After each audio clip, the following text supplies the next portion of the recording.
আমার নাতির ঘরের ভিতর থেকে এইভাবে চলে গেল, আজ পর্যন্ত কোনো বিচার পাইলাম না। রাষ্ট্রের কাছে এই মুহূর্তে আমাদের চাওয়া যে রাষ্ট্র প্রত্যেকটা হত্যা মামলা সুষ্ঠু তদন্ত করে প্রকৃত যারা অপরাধী তাদের বিচার আওতায় আনবে।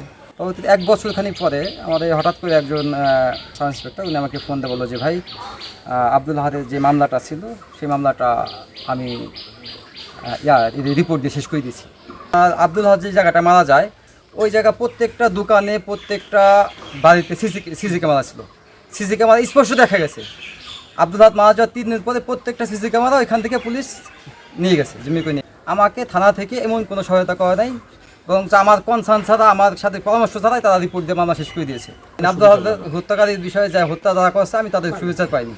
এখনও চাই যে আমার সন্তানের প্রকৃত হত্যাকারী যারা এটা তাদের বিচার হোক। আজকে কষ্ট নিয়ে উনি বললেন যে ওনার এই রিপোর্টটা ফাইনাল দেওয়া হয়ে গিয়েছে, উনি পুনরায় তদন্ত করে এটা ন্যায় বিচার চান। উনি আজকে যে কথাটা বললেন এটা অত্যন্ত দুঃখজনক, কারণ এই সময়েও যদি তিনি সুবিচার না পান তাহলে এর থেকে কষ্টকর কিছু থাকে না। তাই আমি অনুরোধ করব ওনার আব্দুল আহাদের বাবা শান্তু যে কথাটা বলেছেন তার এই মামলাটা পূর্ণ তদন্ত করে পূর্ণ বিচারের আওতায় আনার জন্য আমি অনুরোধ করছি।